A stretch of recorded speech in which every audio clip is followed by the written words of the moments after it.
Good morning, everyone! Kamusta po kayo? Nako, talaga nga naman. Alam nyo ho, nakakatawa dahil ang daming proyektong binababa ng ating Mayor Vico Sotto at saka ni Congressman Roman Romulo. Tama po ba? Nag-inspect din ho kami dyan sa kabila dahil yung drainage medyo matagal na. Ang dami ng dumi. Ito ho, bagong gawa. Sana naman po pangalagaan natin. Panatiliin nating maayos at malinis para ho nabangan ng ating mga anak at mga apo. 'Di ba? Yun lamang po ang hinihiling namin kasi ho kung paulit-ulit po nating ire-request lang na gawin ng gawin, kung hindi niyo naman po aalagaan, wala pong mangyayari sa atin. 'Di ba? Tama po ba? Kaya nga po ang kapatid ng Pag-asa nandito na. Kasama namin kayo. Tama po ba?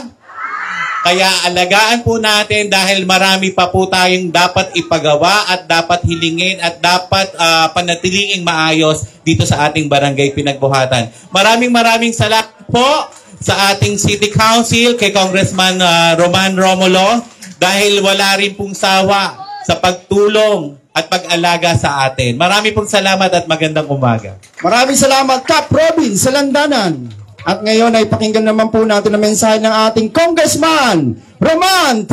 Romulo. Isang magandang umaga po sa ating lahat. Unang-una po, maraming salamat sa oras po na binigay po ninyo para mag-attend itong inauguration po na ito. Alam po ninyo, napakahalaga po ng mga inauguration katulad ng nagaganap ngayon umaga. Sa totoo, kaya ito importante, sabi nga ni Cap Robin kanina, para alam natin lahat na mayroong bagong nagawa at kailangan natin pangalagaan. At ito rin yung pagkakataon na nagkakausap tayo. Sa totoo po, nakausap ko po yung mga habang naglalakad po dito, kausap ko yung mga ibang nakatira dito. Ang sinasabi naman po nila sa akin, maganda yung mga nagagawa ng lungsod, malaki na raw yung pagbabago. Sabi nga nila sa akin, Congressman, kung dati po, bumabaha dito. Ngayon, kahit na may tubig, humuho pa agad-kaagad yung tubig. Hindi na nagtatagal. Kaya siguro po, kailangan tulong-tulong tayo dahil sayang po itong mga nagagawang proyektong ganito. At siguro po, nandito na rin po, alam ko may ginagawa sila Vice Dodot tungkol sa may ordinansya silang ginagawa o nagawa tungkol dun sa issue ng mga issue ng mga taga, dito tayo. Sorry, ang lakas Alam niyo po, meron si Vice Dodot, si Mayor Vico, nandito si Konsehala Angelu, Konsehala Saibel, si Konsehal Maro, ayun, nakita ko na si Maro, si Konsehal Buboy siguro on the way, naglalakad lahat kasi galing po kaming Oplan Galing kaming Oplan sa kabila. Complete na yun. Yes. Si Tita Cory, alam niyo po, yung binabanggit sa akin kasi doon, sabi sa akin, Congressman, tama na yung ginagawa nila Mayor Vico, Vice Dodot, yung tubig raw, hindi na ba mabaha, mabilis sumupa. Ang problema, pagkatapos raw may magawa, minsan raw yung Manila Water, pumapasok raw, tas hindi raw binabalik sa dati. So nagkakaroon po ng lubak-lubak. Pero hindi ko na ikikwento, si Vice Dodot, Mayor Vico magkikwento, kasi meron kayong ordinansya na dun Diba? Para maiwasan na po yan. Kasi hindi naman po tama, gumagawa ang gobyerno, tapos may gagawin sila, at hindi naman binabalik sa dati. Uukayin po, tapos hindi naman ibabalik, hindi naman tama po yun. Ginawa kasi dumating sila, si Mayor Vico dumating, kaya inayos na po yan. Kaya, again po, wag natin sayangin itong mga pagbabago na nangyayari. Again po, sana tulong-tulong tayo, magkakasama tayo, mag-uusap tayo para tuloy-tuloy ang pag-asenso ng lungsod ng Pasig. Muli po, magandang umaga po at congratulations po sa ating lahat. Maraming salamat po, Congressman Roman Romulo. At siyempre, hindi na po natin patatagalin ang mensahe ng ating punong Vice Mayor Dodot Jaworski. Akala ko nakalimutan mo na pangalan ko. Magandang umaga po sa ating lahat. Siyempre kay Mayor Vico at kay Congressman Roman, sa ating mga konsehal na nandito, Councilor Maro, Councilor Saibel, Councilor Angelu, At syempre sa ating mahal na kapitan, Kapitan Robin sa Landanan at sa kanyang mga masisipag na mga kagawad at lalong-lalo na po sa ating lahat, magandang umaga. Salamat po sa napakainit yung pagtanggap sa amin, no?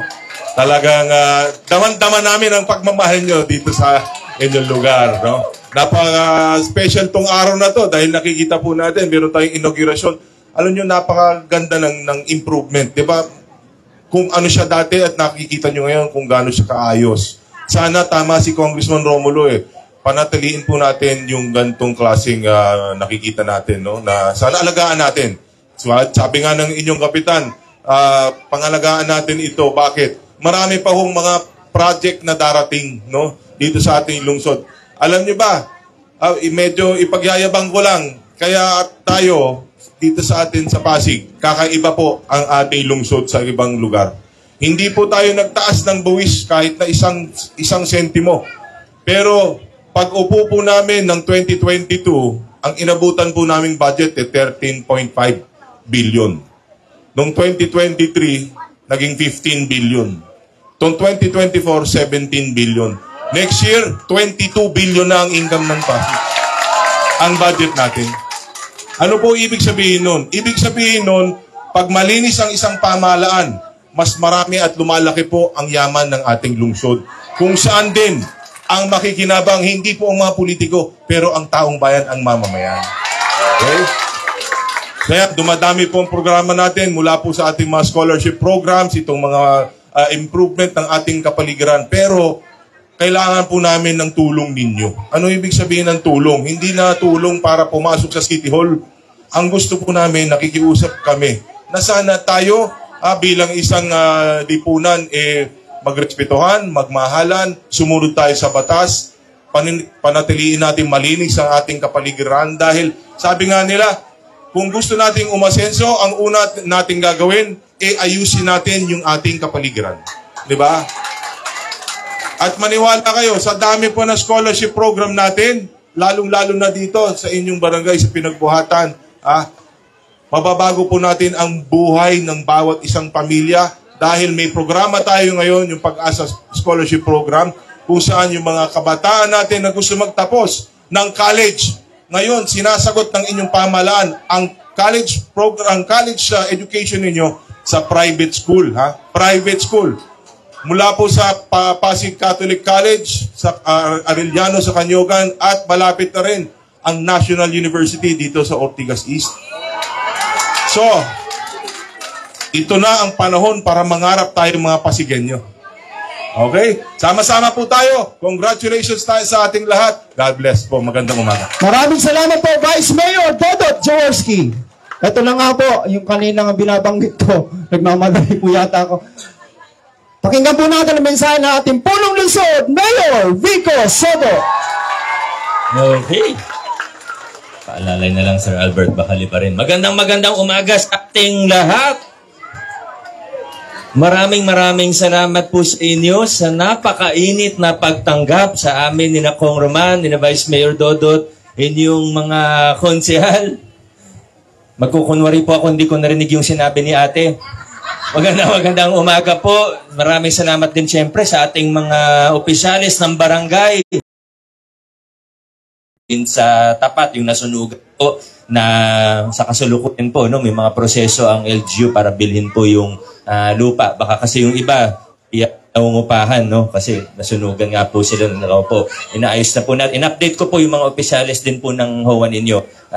Ikipag-ugnayan din naman po sila sa land management. Opo, nahirapan tayo doon kasi hindi pala totoo yung nakapistrong may-ari. O doon tayo nataglan Pero ngayon, medyo malapit na tayo. Ba-file na tayo ng kaso sa korte. Para sa inyo po yun. Anyway, nakakatuwa po dahil nakikita na naman natin ang mga improvement dito sa ating lungsod, dito sa barangay Pinagbuhatan. At dugtungan ko lang po yung kinuwento sa inyo ni Vice Mayor Dodot.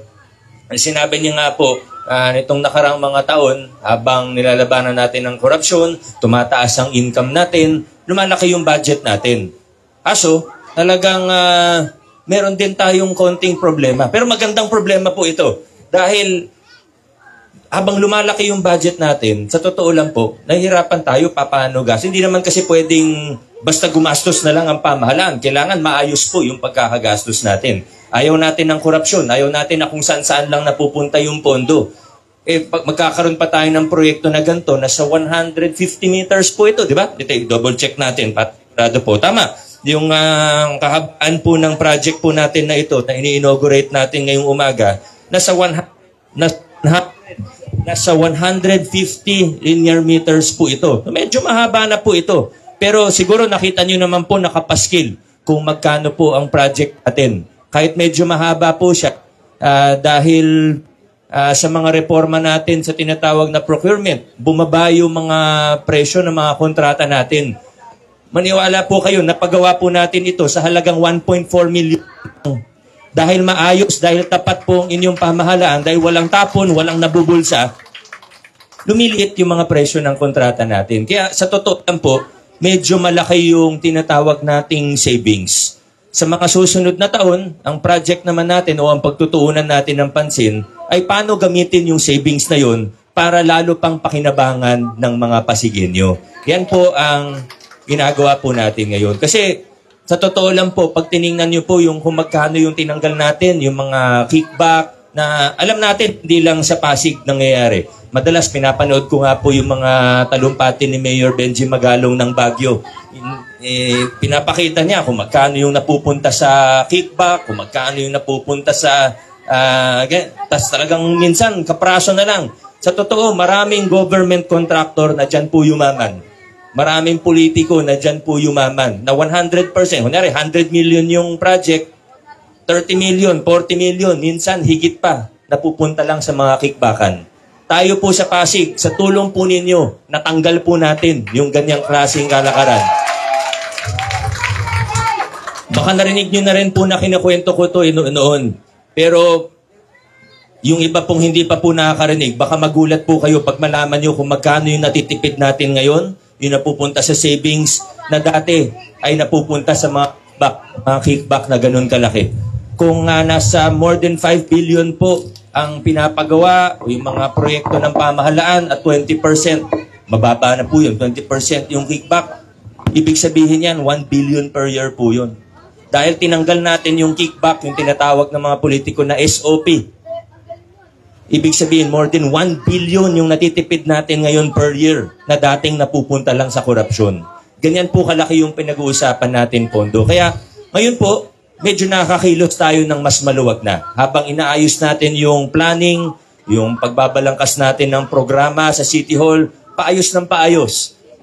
Sa umpisa, syempre mahirap. Lahat naman ng pagbabago, mahirap sa umpisa. Pero ngayon, mas nagkakamomentum pa tayo. Sa tulong at suporta ninyo, gumaganda po ang takbo ng ating pamahalaan at tayo mga proyekto mula sa mas maliliit na 1 million, 2 million, hanggang sa mas malaki. Nagagawa na po natin ngayon. Kung di po tapos na, nasisimulan, o yung mga iba po, gaya ng sa Baltasar, next year, nakaprogram na rin po yun. Yung kahabaan po ng Baltasar ay kasama na rin po sa papagawa po natin. Nagagawa natin yan dahil sa tapat at maayos na pamamalakad at dahil sa mga reforma na ginagawa natin. Yung pagtataguyod natin ng mga prinsipyo ng mabuting pag-gobyerno o good governance na dati pangarap lang po natin pero ngayon nagagawa na natin dito sa ating lungsod.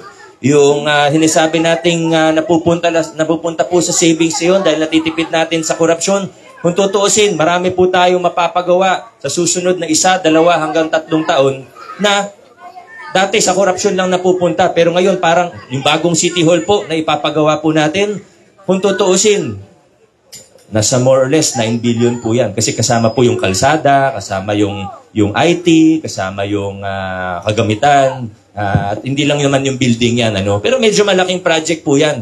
Pero kung isipin po talaga natin ng maigi, kung 1 billion per year yung natitipid natin na dating napupunta sa korupsyon lang, kung 9 years ang isang mayor, ibig sabihin, yung 9 billion na City Hall na ipapagawa natin na napakaganda, good for 100 years at safe pa po tayong lahat, para tayong nagpatayo ng bagong City Hall na ganun kalaki, na libre. Sa totoo lang po, parang libre po kasi galing siya sa mga savings natin na dati napupunta sa korupsyon. Hindi lang po yun. Yung mga direkta rin po na tulong, na benepisyo na matatanggap natin habang lumalaki yung pondo natin. Ngayon po, nasa mode tayo na pinapalawak natin ng lahat ng mga programa natin. Magbabanggit ako ng 2 halimbawa lang po. Marami po akong pwedeng kwento sa inyo, pero baka nagmamadali po kayo, kaya okay lang po.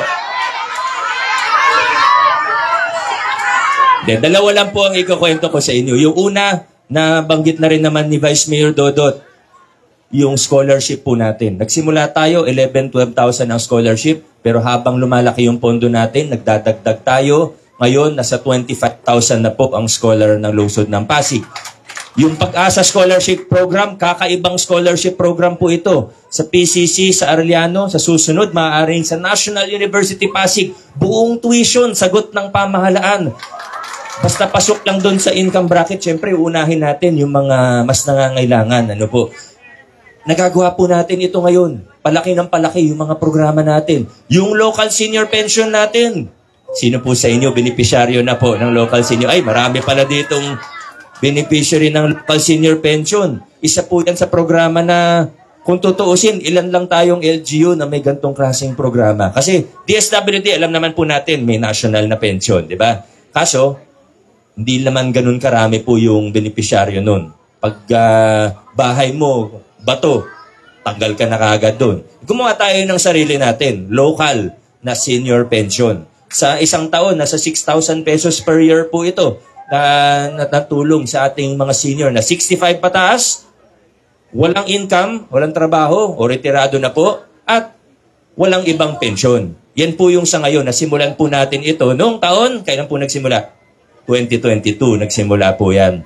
Ngayon po, 2024, sa loob ng 2 taon lamang, dahil dumami na po yung pondo natin, i-expand na po natin. Nakasalang na po sa City Council, kina Councilor Angelo, Councilor Saibel, Councilor Maro, nakasalang na po sa City Council natin yung expansion ng local senior pension. Ibig sabihin, sa susunod na taon, isasama na rin po natin yung may mga SSS pension na maliliit.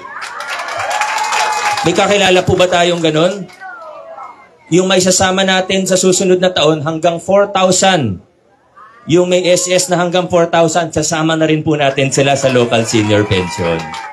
Okay po. Meron po bang makikinabang dito? Dun sa, yan, meron din po. So, 2 halimbawa lang po yan. Pero sa totoo, lahat ng programa, sa lahat ng sektor, sa lahat ng barangay, sa lungsod ng Pasig, ganyan na po ang ginagawa natin ngayon. Habang nilalabanan natin at nabawasan ang korupsyon, nagiging mas epesyente ang ating pamahalaan, lumalaki ang ating income, lumalawak po ngayon.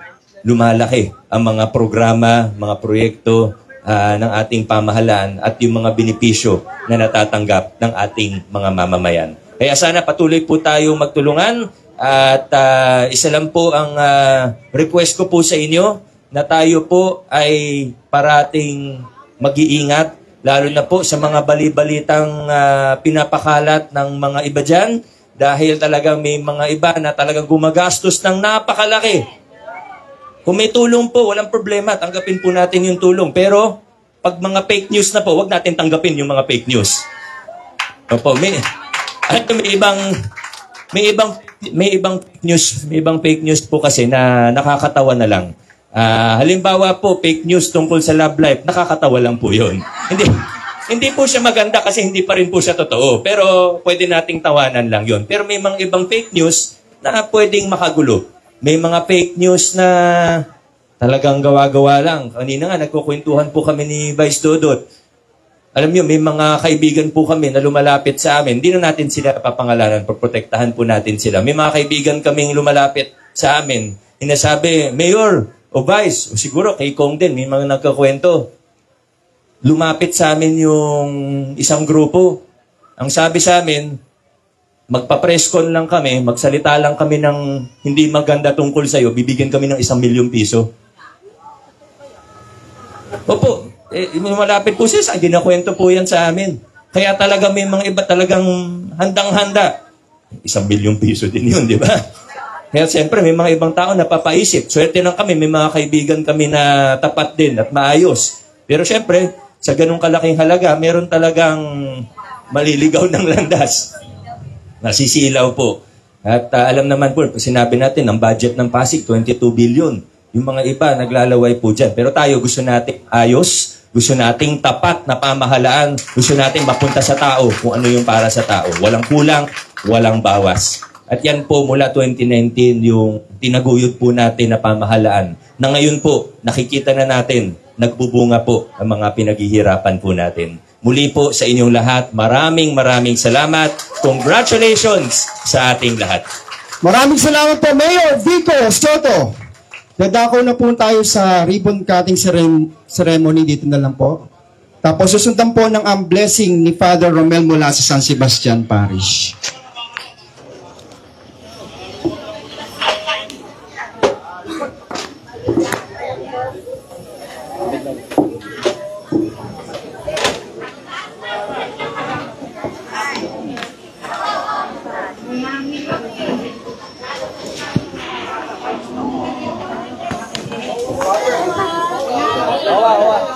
Pasok po kayo, Mother. Kayo na lang po nasa labas.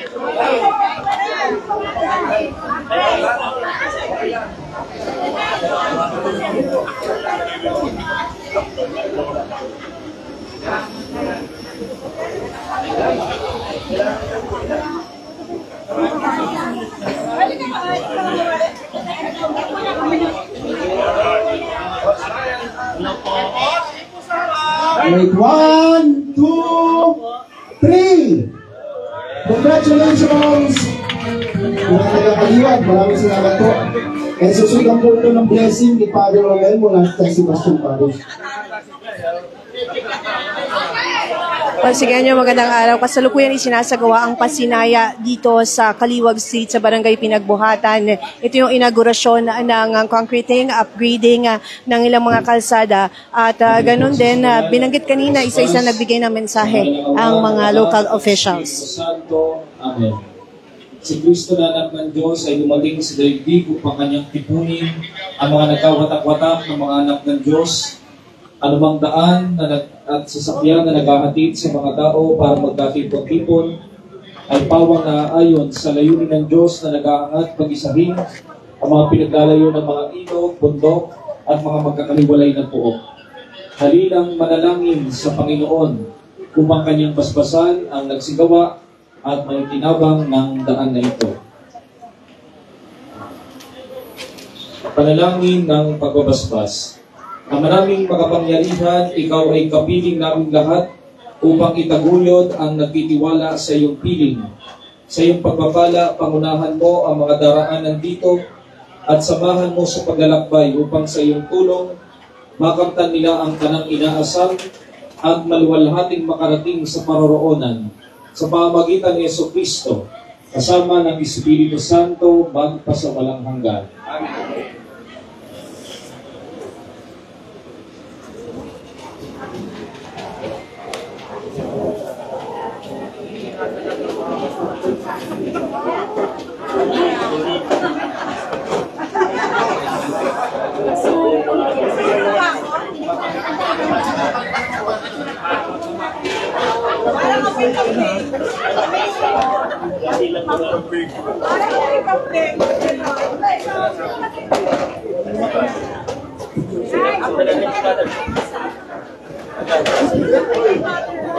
Kaya nang binanggit kanina ng alkalde, nasa 150 linear meters concreting, upgrading ng kalsada, construction ng CHB Line Canal sa mga eskinita sa Kaliwag Unity Compound, Barangay Pinagbuhatan na nasa 1.4 million pesos ang halaga ng proyektong ito. Dumalo si Congressman Roman Romulo, Vice Mayor Dodot Jaworski at ganun din syempre ang alkalde Vico Soto. Nandito rin ang District 2 councilors at ang mga barangay officials maliban pa sa mga residente na nag-antabay, nag-antay sa pagdating at pagsimula ng programa.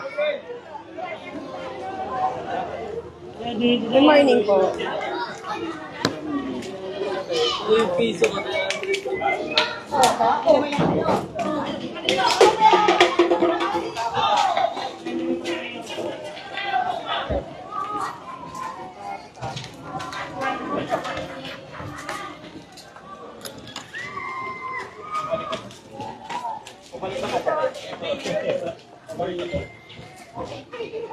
Itong binabaybay ng daan, ito yung kasalukuyang pinapasinayaan sa barangay Pinagbuhatan.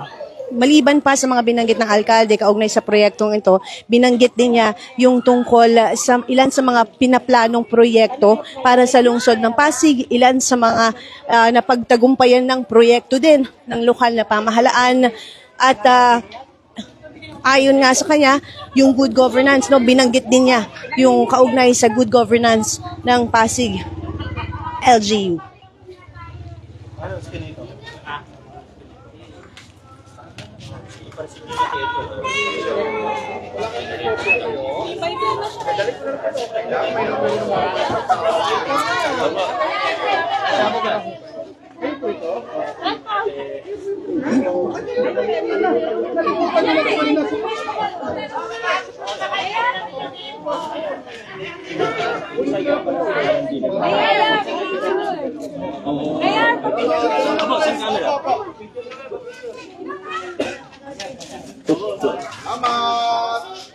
Parang safe lang.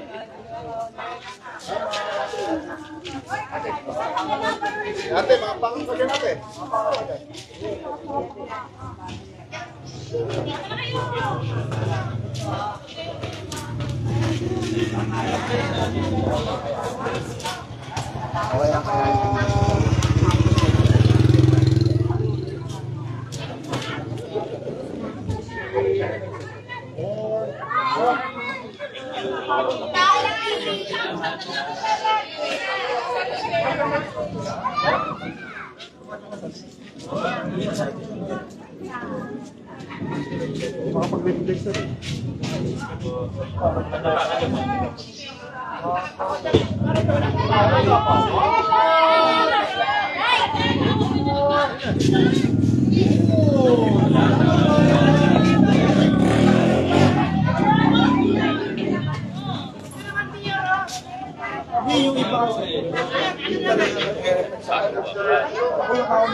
Ano po?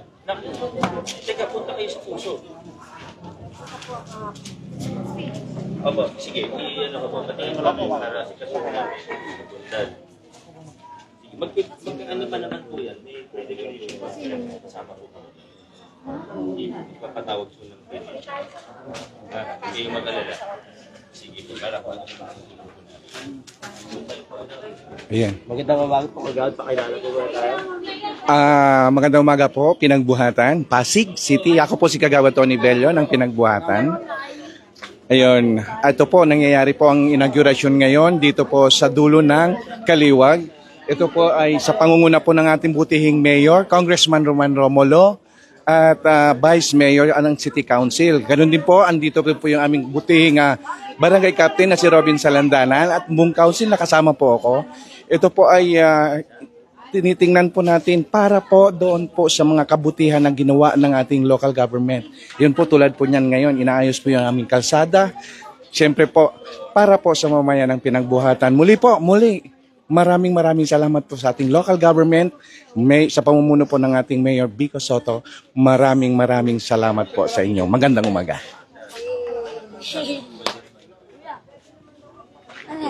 Sana.